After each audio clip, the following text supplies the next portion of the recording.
नमस्कार दोस्तों, मेरा नाम समीर शरद देशकर, मैं नागपुर शहर में रहता हूं और आप सभी लोगों का स्वागत करता हूं आज के वीडियो के अंदर में।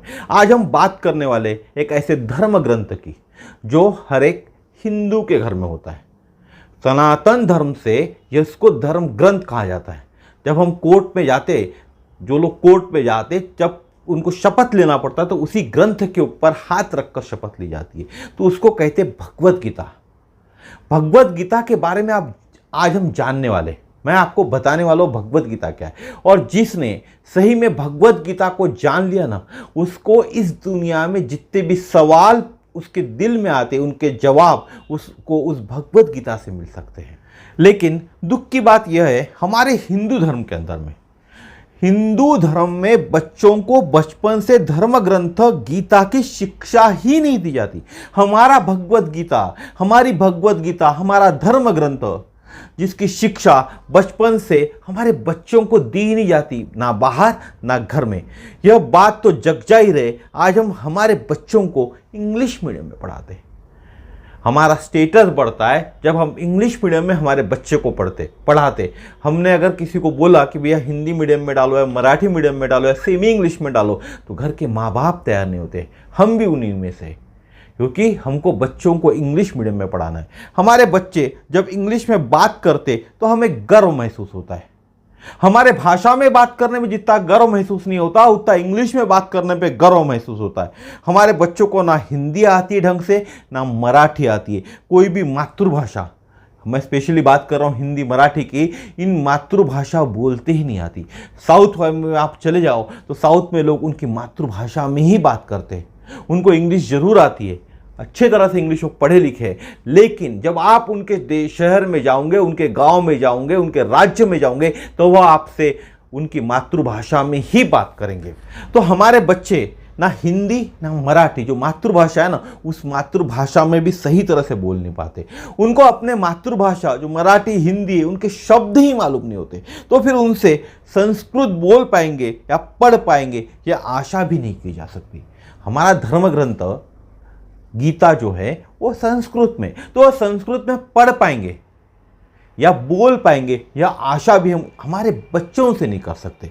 इसीलिए एक चाचा थे, उन्होंने इस बात पर आलोचना करने के बजाय, जैसे मैंने अभी आलोचना किया, इस बात पर आलोचना करने के बजाय समाधान देने की कोशिश की है। वैसे तो यह अकेला समाधान काफी नहीं है हमारे धर्म ग्रंथों को जानने के लिए, लेकिन आज के अंग्रेजी माध्यम के बच्चों को गीता वास्तव में क्या है, हमारा धर्म ग्रंथ जिसको हम भगवत गीता कहते हैं क्या है, यह समझाने के लिए इन चाचा ने गीता के जो 18 अध्याय होते उनका एक सार अंग्रेजी के एक वाक्य में देने का प्रयास किया है। अंग्रेजी के एक वाक्य में गीता का सार, 18 अध्यायों के 18 वाक्य उन्होंने बनाए और 18 वाक्यों में पूरे गीता का सार देने का उन्होंने प्रयास किया है, ताकि अंग्रेजी माध्यम के बच्चे यह समझ पाए कि गीता सिर्फ ग्रंथ नहीं, जीवन का सार है। जीवन का सार है, सिर्फ एक कोई ग्रंथ नहीं है। धर्म ग्रंथ के नाम पे कोई ग्रंथ नहीं है गीता।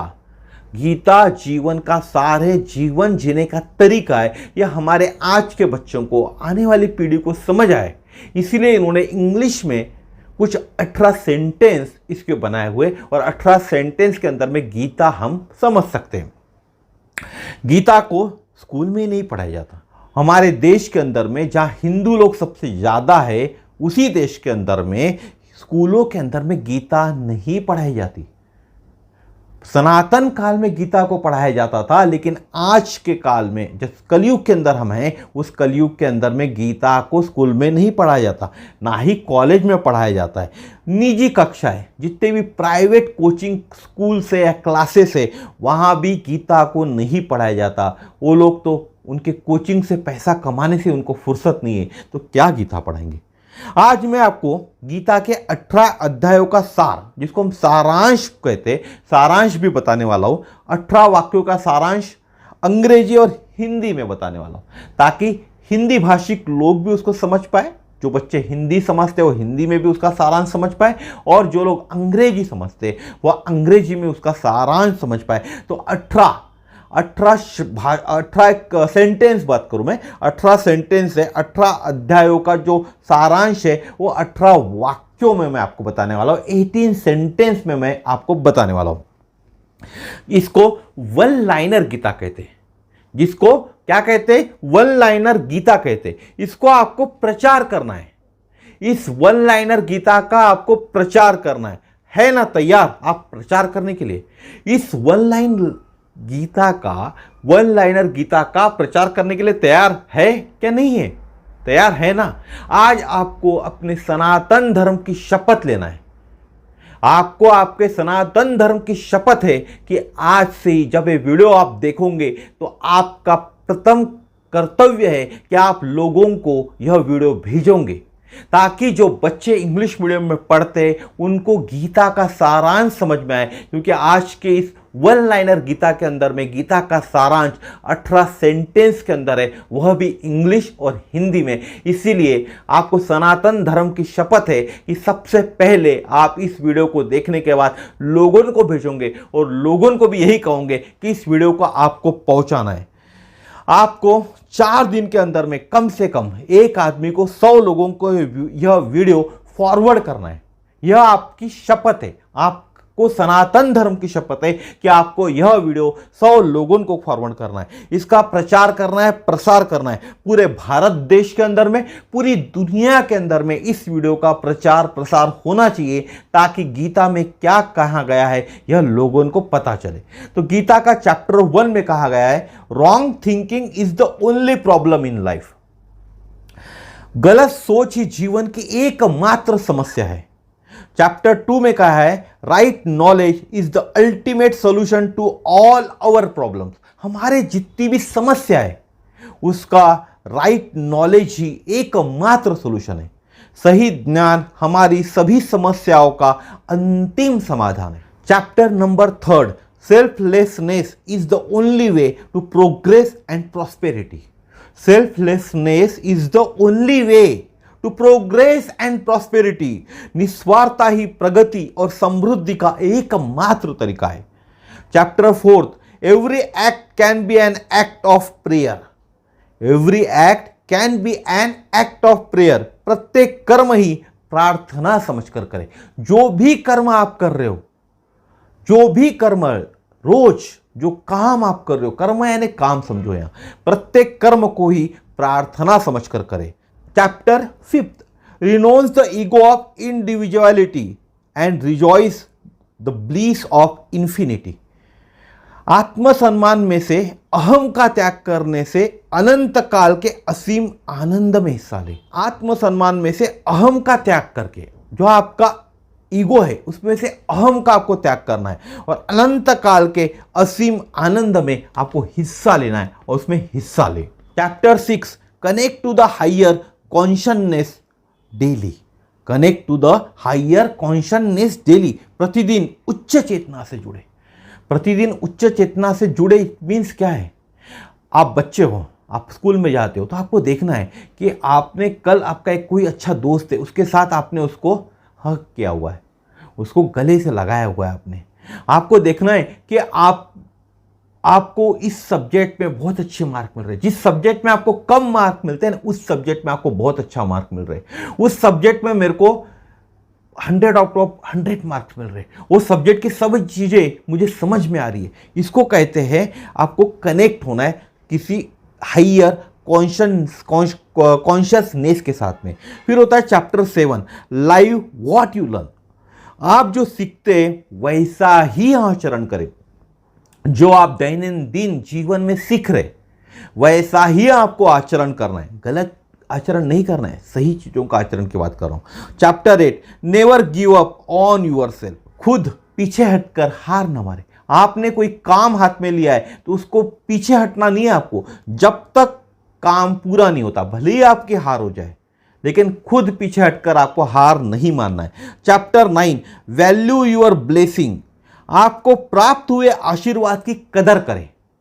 आपको जो आपके घर के बड़े बुजुर्ग या अन्य कोई आशीर्वाद देते हैं तो उसकी आपको कदर करना है। Chapter 10, see divinity all around. चारों ओर देवत्व को देखें। Chapter 11, have enough surrender to see the truth as it is. Have enough surrender to see the truth as it is. सत्य की प्राप्ति के लिए खुद को, अपने आप को समर्पित करें। आपको लगता है कि यह चीज सत्य नहीं, तो उस सत्य को ढूंढने के लिए, उस सत्य की प्राप्ति के लिए अपने आप को आपको समर्पित करना है। Chapter number 12, absorb your mind in the higher. उच्च विचारधारा के अंतर्भूत रहे, अंदर स्थित हो जाए। जो भी उच्च विचारधारा उसके अंदर आपको स्थित होना है। Chapter 13, detach from Maya and attach the divine. Detach from Maya and attach to divine. माया जाल से दूर रहो और परमात्मा के करीब जाओ। हमारी एक ऐसी उम्र होती है जिस उम्र के अंदर में हम माया जाल में फंस जाते हैं। आपको माया जाल से दूर रहना है। अभी आप टीवी के अंदर में बहुत सारे गेम देखते होंगे ना, जो ताश के गेम चलते। ताश के गेमों की बहुत सारी एड्स टीवी में और इंटरनेट में आ रही है। आप लोग उससे जुड़ जाते हो। कोई और ऐसे गेम्स होते हैं कि फास्ट मनी के चक्कर में आप उससे जुड़ जाते हो। बहुत से फ्रॉड कारनामे मार्केट में होते हैं, फास्ट मनी अर्निंग के जो सोर्सेस होते हैं उससे आप जुड़ जाते हो। तो माया से आपको दूर रहना है, इसी को माया कहते हैं, और परमात्मा के करीब जाना है। Chapter number 14, live a life style that matches your vision. Live a life style that matches your vision. ऐसी जीवन शैली अपनाए या जिए जो आपके दृष्टि से मेल खाती हो। यहां दृष्टि का मतलब क्या है? विजन।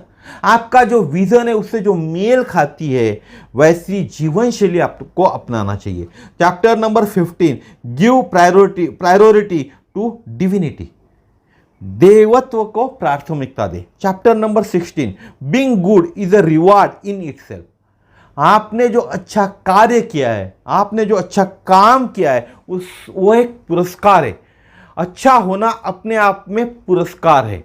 यहां रचनात्मक, अच्छा होना का मतलब है रचनात्मक होना, अपने आप में पुरस्कार है। किसी संबंध का समाधान निकालना, कोई भी चीज है उसका आपने समाधान निकाल लिया तो यह अपने आप में आपको एक पुरस्कार है। Chapter number 17, choosing the right over the pleasant is a sign of power. Choosing the right over the pleasant is a sign of power. सुखद के ऊपर सही का चुनाव करना शक्ति का प्रतीक है। सुखद को चुनना बहुत इजी होता है, लेकिन जिसमें दुख के बाद सुख मिलता है उसको चुनना कठिन होता है, और वही अगर कोई चुनाव करता है तो उसमें शक्ति का प्रतीक है। Chapter number 18, let's go, let us move to union with God. चलो आगे बढ़ो, भगवान से मिलन की ओर बढ़ते। चलो आगे बढ़ो, भगवान से मिलन की ओर आगे बढ़ते। Introspect on each one of this principle. जितने भी प्रिंसिपल मैंने आपको बताया, सिद्धांत जो बताया, सिद्धांतों में से प्रत्येक पर आपको आत्मनिरीक्षण करना है। तो मैंने जो आज आपको वीडियो के अंदर में 18 वाक्यों के अंदर में गीता बताई, 18 वाक्यों के अंदर में गीता बताई, जिसको हम एक वन सेंटेंस गीता कहते। आपको सनातन धर्म की शपथ है कि आपको इसको हर घर में पहुंचाना है, दुनिया में पहुंचाना है, पूरे भारत देश में पहुंचाना है, ताकि हर घर का बच्चा जो इंग्लिश मीडियम में पढ़ता है वह भी हमारी गीता को समझ पाए। हिंदू धर्म का हर घर का बच्चा इस गीता को समझ पाए, इस गीता के अर्थ को समझ पाए। इसीलिए सिर्फ एक सेंटेंस की गीता, 18 अध्यायों को 18 सेंटेंस में मैंने आपको बताया, ताकि उन बच्चों को समझ पाए। वह जो बच्चे हैं जो इंग्लिश मीडियम में पढ़ते वह समझ पाए। मेरा इंग्लिश का प्रोनाउंसिएशन इतना अच्छा नहीं है क्योंकि मैं इंग्लिश मीडियम में पढ़ा नहीं हूँ, तो भी जो बच्चे, मुझे माफ़ करें अगर आपको प्रोनाउंसिएशन गलत लग रहा है तो, लेकिन वो बच्चे जो इंग्लिश मीडियम में पढ़ते वो इस प्रोनाउंसिएशन को डेफिनेटली समझ पाएंगे। इसीलिए आप उनको यह वीडियो जरूर भेजिए। और हमारे सनातन धर्म को अगर हमको आगे लेके जाना है, हमारे सनातन धर्म की पहचान हमारे आने वाले पीढ़ी से करवाना है ना, तो हमको इसी तरह घर घर में गीता को पहुंचाना पड़ेगा। हमारे धर्म ग्रंथों को, गीता को पहुंचाना पड़ेगा, क्योंकि हमारा एक धर्म ग्रंथ ही एक ऐसा धर्म ग्रंथ है गीता, जिससे इस दुनिया के हर सवाल का जवाब उस गीता के अंदर छिपा हुआ है। तो आज का वीडियो यहीं तक था। अगर आप नए हैं इस चैनल पे तो इस चैनल को सब्सक्राइब जरूर कर लीजिएगा, ताकि इसी तरह के नए नए वीडियो सबसे पहले आपके पास पहुंच सके, सबसे पहले आपके पास पहुंच सके। तो फिर मिलेंगे इसी तरह के नए वीडियो में। जाते जाते इतना ही कहूँगा, जय श्री राम, जय हिंद, भगवान आपका भला करे।